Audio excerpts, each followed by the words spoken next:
All right. So Caitlin Clark was recently said it was recently put out that Caitlin Clark wasn't selected for the Olympic team, right? Completely, I'm lying. I'm not even just getting him from. I'm about to say completely understandable. Cover your kids' ears. Your children ears on the card. That shit is not understandable. Um, if you're trying to grow the game of the WNBA, retaining viewership, making people fall more and more and more and more in love with this game, trying to pick a face of the league who we believe the WNBA wants Caitlin Clark to be the face of the league, to be an ambassador for the league, to help grow the league. Caitlin Clark has to be on this Olympic team. And there's a myriad of different perspectives, right? Well, you got these other players who are more deserving. All right, that's one perspective. You got the perspective of like, okay, well, she wasn't around for these. She wasn't around for the training camps. They really want to fight for the. They really want to have chemistry amongst one another. That's one perspective. Um, what's Yeah, the whole like having experience perspective. Then you got the perspective, oh, the game is really physical, and she may struggle with that. All of that perspective, bro. One, then you got the perspective like, well, if you take somebody else off, then like who else? You just gonna put Caitlin Clark, Arike Ogunbowale. I don't know why she not on the list. Maybe that's contributed to like team chemistry, or maybe that's contributed to like she didn't show up for the training camps that she had. Caitlin Clark couldn't make training camp. I don't know. She was busy playing a big role and putting the women's basketball on her shoulders while playing in college. But yeah, bro, Caitlin Clark has to be on this team if you're truly serious about trying to grow the game. I know there's the argument that the USA basketball and WNBA, like, they don't necessarily intertwine or have one to do with the other.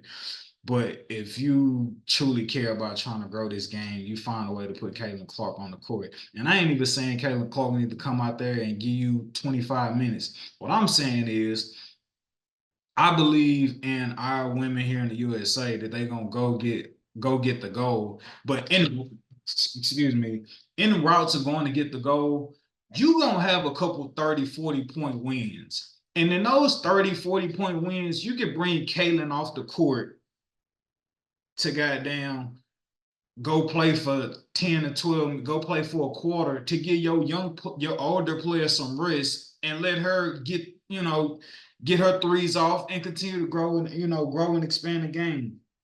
If you haven't already heard, like, that 92 team, Christian Laettner was on that team. He was picked over Shaq. He was picked over Alonzo Mourning, if you haven't heard. Um, you had Diana Taurasi. She was on one of those teams as a young player. Breanna Stewart was on one of those teams as a young player, who was the other player in the notes. Candace Parker, young player. She was a star. Um, so it's just like, don't just like don't say you're trying to grow the game and like you fumble an opportunity to like have a player who's supposed to be the face of the league in the coming years. Don't say you're trying to grow the game if you're not willing to like really make an effort at like marketing that, showing that that's really your focus. You got to put Caitlin Clark on that team, bro. Like, I won't even say whether or not she's deserving, because like she's deserving, like in terms of like marketability, in terms of like how the part she's played in the game, she's deserving. Oh, you look at the list, Nafisha Collier, and I wouldn't even say in terms of like if you want to take somebody off, I would kind of look at the guard spot as opposed to like your bigs like Brittany Griner and Nafisha Collier, your forwards and so on and so forth. Um, Bro, I would say let's get Diana Taurasi out of there, bro.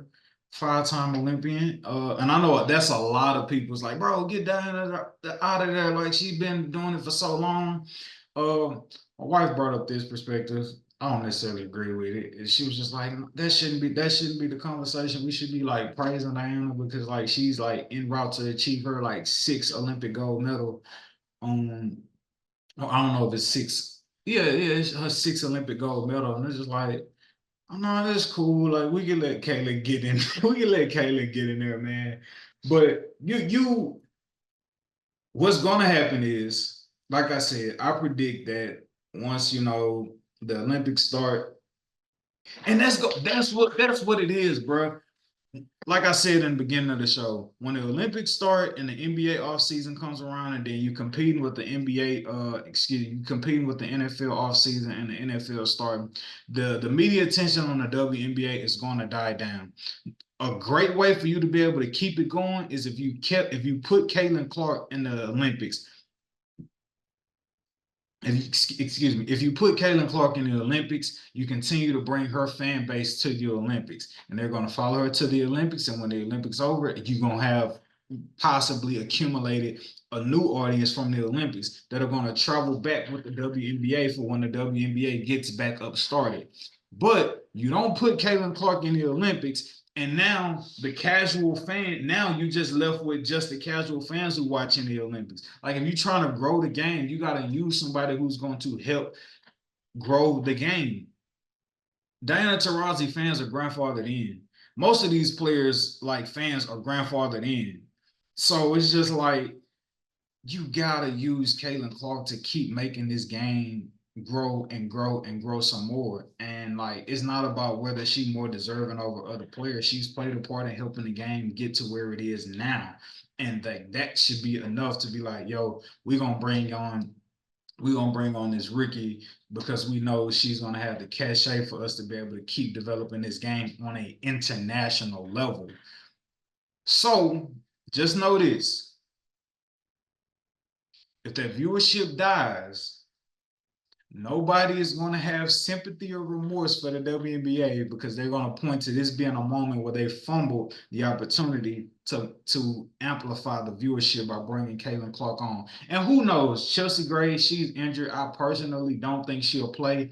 And maybe the WNBA, or not the WNBA, but the Olympic committee maybe feels the pressure to be like, nah, okay, if Chelsea can't play, let's bring on Caitlin. And even apart from like this being about marketing, like you can help develop and groom Caitlin being around all these all stars to help her learn from them as she gets ready to like take the torch and continue to push the game further as these older players get ready to retire in the future. And so it's just like you could have like brought her on to like really like you could have did a lot of positive things with having Caitlin Clark, and just in terms of her development as a player, her being around so many pros, and not just pros, but her being around superstars, being able to learn from them who she's not necessarily going to be with around all the time because she's on a completely different team.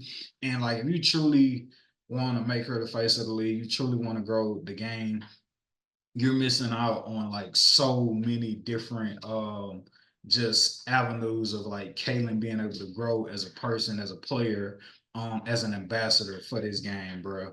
Um, yeah, so yeah, man. Hopefully that changed. But if it doesn't, like I say, man, nobody's gonna have sympathy for the WNBA if their viewership begins to die down. I won't say die out, but I'll say die down. But even if it does, like I said, I give you my word, this will be a hub for you to be able to always come to and get a weekly dose of what's going on in the WNBA here at the Emcstats show. And right now, the Olympic team, the women's Olympic team, they are en route to secure their eighth gold medal, their eighth straight gold medal, which would break the tie between men and women. If they could win a gold medal this year, it would be their eighth straight gold medal, which is something neither the men or women Olympic team has done before.